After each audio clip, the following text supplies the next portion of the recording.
আমার হাতে প্লাস্টিকের যে দুইটা টুকরা দেখতে পাচ্ছেন এগুলো হচ্ছে ফাঁদ। না মানে অনেকে বলে আর কি, অনেকেরই ভাষ্যমতে ক্রেডিট কার্ড মানেই হচ্ছে ফাঁদ। এই ফাঁদে পড়ে অনেকে ঋণে জর্জরিত হয়ে যাচ্ছেন। আসলে কি ক্রেডিট কার্ড মানেই ফাঁদ, নাকি এর ভালো দিকও আছে? আপনি যদি একটা ক্রেডিট কার্ড নেওয়ার কথা চিন্তা করে থাকেন তাহলে এই ভিডিওটি অবশ্যই আপনার দেখা জরুরি। আপনি যদি না বুঝে ক্রেডিট কার্ড নেন তাহলে কিন্তু আপনি অবশ্যই ফাঁদে পড়তে পারেন, সেটা 100% নিশ্চিত। ক্রেডিট কার্ড ভালো না খারাপ সেটা জানার জন্য আমাদের ক্রেডিট কার্ড বিষয়ক কিছু প্রশ্নের উত্তর জানতে হবে, তারপর এটা ভালো দিক এবং খারাপ দিকগুলো দেখতে হবে, তারপর আপনি নিজেই সিদ্ধান্ত নিতে পারবেন যে এই কার্ডটি আপনার নেওয়া দরকার নাকি দরকার না। তো পুরোটা সময় জুড়ে আমি আলামিন সামি আছি আপনাদের সাথে।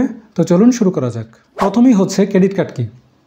ক্রেডিট কার্ড হচ্ছে একটা চিপযুক্ত প্লাস্টিকের কার্ড যেটা ব্যাংক বা আর্থিক প্রতিষ্ঠানগুলো দিয়ে থাকে। ব্যাংক বা আর্থিক প্রতিষ্ঠানগুলো সাধারণত এটাতে একটা লিমিট দিয়ে থাকে, অর্থাৎ আপনার টাকা না থাকলেও আপনি ওই লিমিট পর্যন্ত খরচ করতে পারবেন। এর জন্য আপনাকে আগে কোনো টাকা রাখতে হবে না।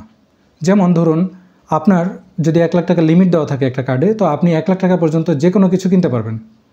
এরপর আপনি বিল পরিশোধ করতে হবে যখন বিল আসবে, এরপর আবার আপনার লিমিটটা যখন খালি হবে আবার আপনি খরচ করতে পারবেন। এটাই হচ্ছে ক্রেডিট কার্ড।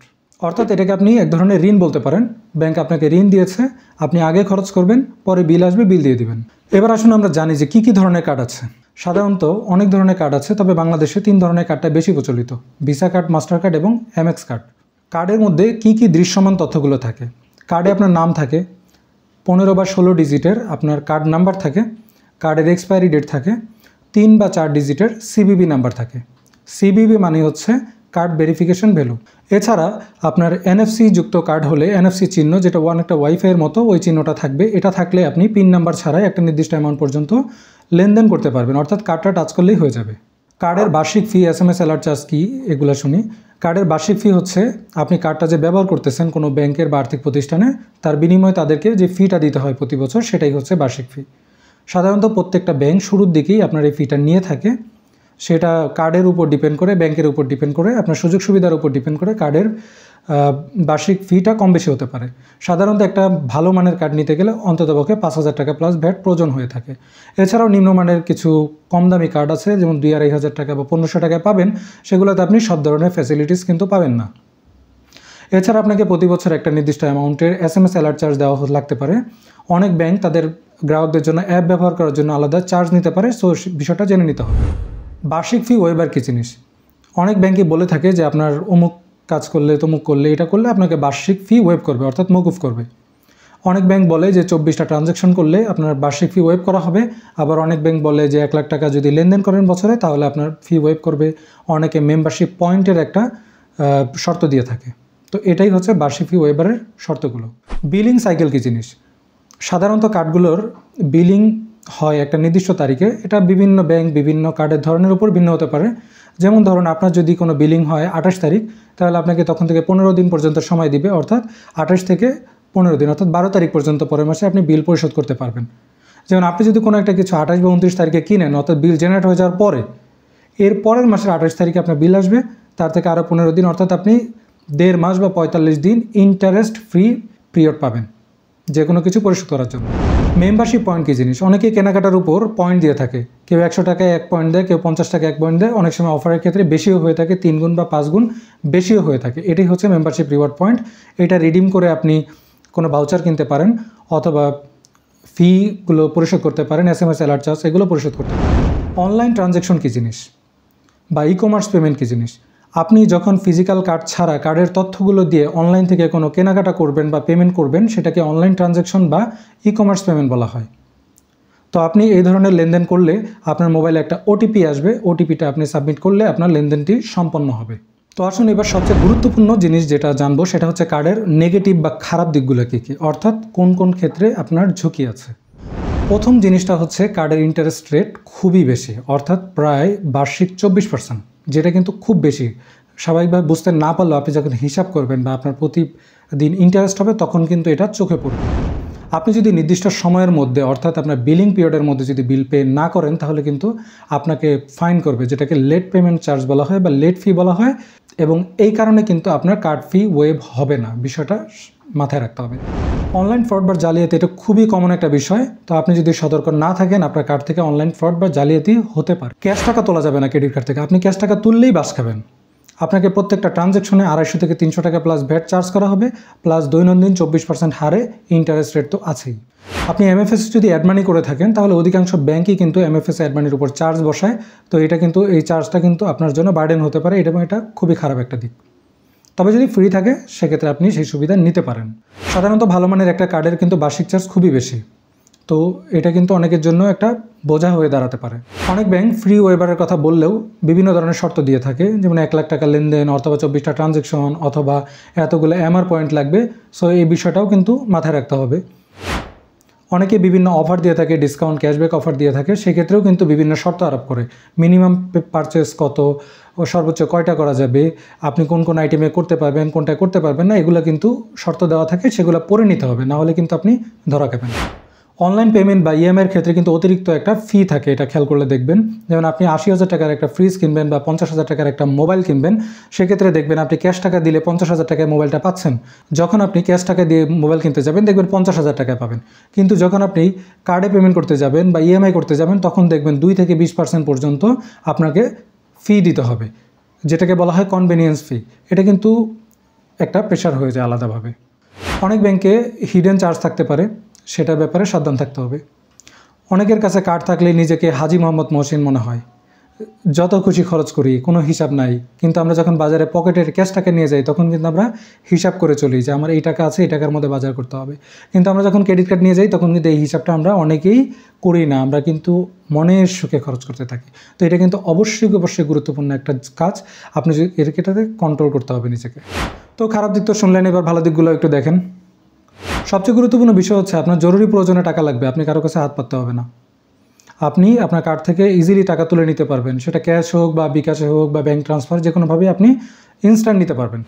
পকেটে ক্যাশ টাকা নিয়ে ঘুরতে হবে না। আপনি যদি সুপার শপ বা অনলাইনে কেনাকাটা করেন তাহলে আপনি অবশ্যই একটা কার্ড নিয়ে ঘুরলেই হবে, বা কার্ডের তথ্যগুলো দিয়েই কিন্তু আপনি কেনাকাটা সম্পন্ন করতে পারবেন। আপনি যদি এমন হয় যে অল্প আয়ের মানুষ, যে আপনি একসাথে অনেক বড় অ্যামাউন্টে কিছু কিনতে পারবেন না, সেক্ষেত্রে আপনাকে ইএমআইয়ের উপর ডিপেন্ড করতে হবে। তো ইএমআইয়ের ক্ষেত্রে কিন্তু আপনাকে একটু অতিরিক্ত চার্জ লাগলেও অনেকের জন্য এটা কোনো সমস্যা না। কিন্তু আপনি এককালীন 1 লাখ টাকা দিয়ে কিছু কেনা এবং প্রতি মাসে 5,000 টাকা দিয়ে কেনা, দুইটার মধ্যে কিন্তু পার্থক্য আছে।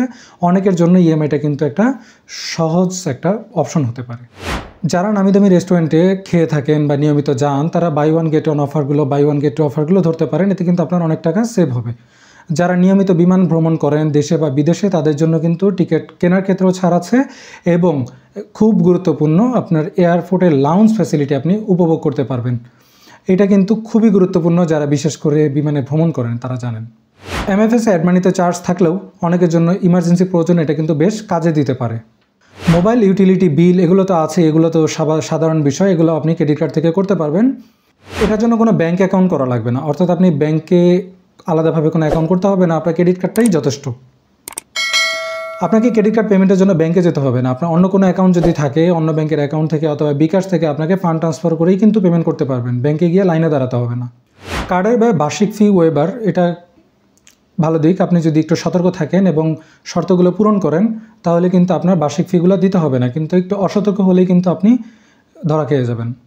আপনাকে যে মেম্বারশিপ পয়েন্ট দেওয়া হবে সেটা ভেঙে কিন্তু আপনি ভাউচার কিনতে পারেন অথবা আপনার ফিগুলো পরিশোধ করতে পারেন। যারা বিশেষ করে বাইরে থেকে কিছু কেনাকাটার ইচ্ছা থাকে, অর্থাৎ বৈদেশিক ট্রানজ্যাকশন করতে চান, তাদের পাসপোর্টে এবং কার্ডে যদি এন্ডোর্স করা থাকে তাহলে কিন্তু আপনি সহজেই ক্রেডিট কার্ড দিয়ে কিন্তু কেনাকাটা করতে পারবেন। ক্রেডিট কার্ড ব্যবহারের ক্ষেত্রে সবচেয়ে গুরুত্বপূর্ণ বিষয় হচ্ছে সতর্কতা, অর্থাৎ আপনাকে সতর্ক থাকতে হবে সবসময়। কখন আপনার বিল আসে, আপনার বিলের সর্বশেষ ডেট কোনটা, এটা কিন্তু আপনাকে মাথায় রাখতে হবে, না হলে কিন্তু আপনি লেট পেমেন্ট চার্জও করবে আপনাকে এবং বার্ষিক ফিটা ওয়েভ হবে না।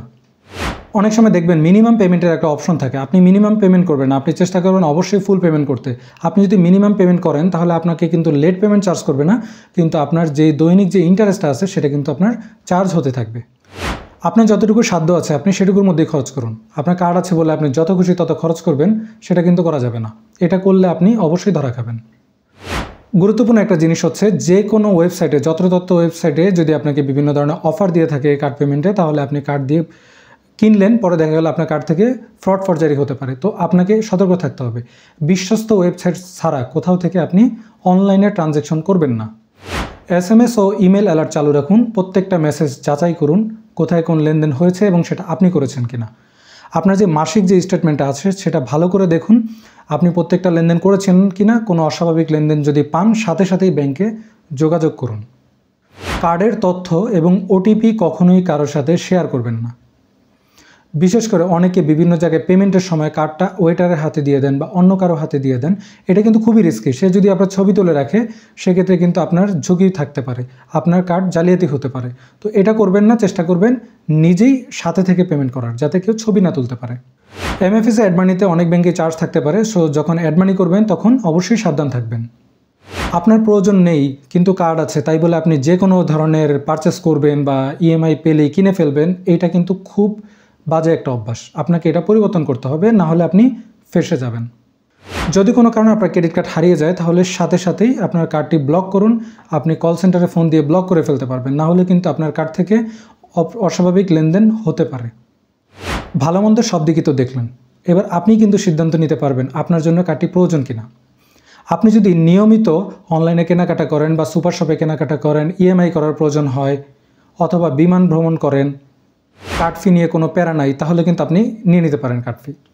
আবার পাশাপাশি কিন্তু নেতিবাচক যে জিনিসগুলো আছে সেগুলো থেকে যদি আপনি নিজেকে কন্ট্রোল করতে পারেন তাহলে কিন্তু কার্ডটি আপনি নিতে পারেন। কিন্তু যদি আপনি কন্ট্রোল না করতে পারেন, আপনার যদি মনেই থাকে না কখন বিল আসে, কী করতে হয় না করতে হয়, তাহলে আপনি নিশ্চিত থাকেন আপনি ধরা খাবেন। আমি প্রায় 7-8 বছর ধরে 2টা ক্রেডিট কার্ড ইউজ করি, আমার কিন্তু কখনোই বলতে গেলে ফি দিতে হয়নি, আলহামদুলিল্লাহ। সো আপনারা যদি সতর্ক থাকেন আপনাদেরও কিন্তু ফি দিতে হবে না। একটু সাবধানে বিভিন্ন ধরনের অফারগুলো নিতে পারবেন। আপনার কার্ডটা কিন্তু আপনার জন্য পজিটিভ দিক হতে পারে যদি আপনি সাবধান থাকেন। যারা বিদেশে ভ্রমণ করেন, এয়ারপোর্ট লাউঞ্জ ব্যবহার করেন, তাদের জন্য কিন্তু ক্রেডিট কার্ড নেওয়াটা ফরজ মনে করি।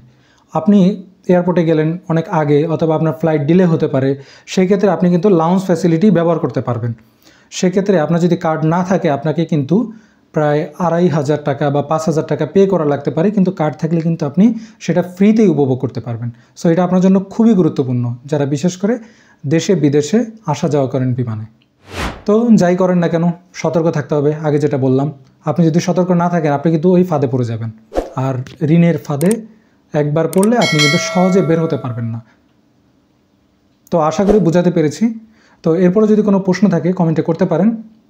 তো পরবর্তী ভিডিও পর্যন্ত ভালো থাকুন, সুস্থ থাকুন, আল্লাহ হাফেজ।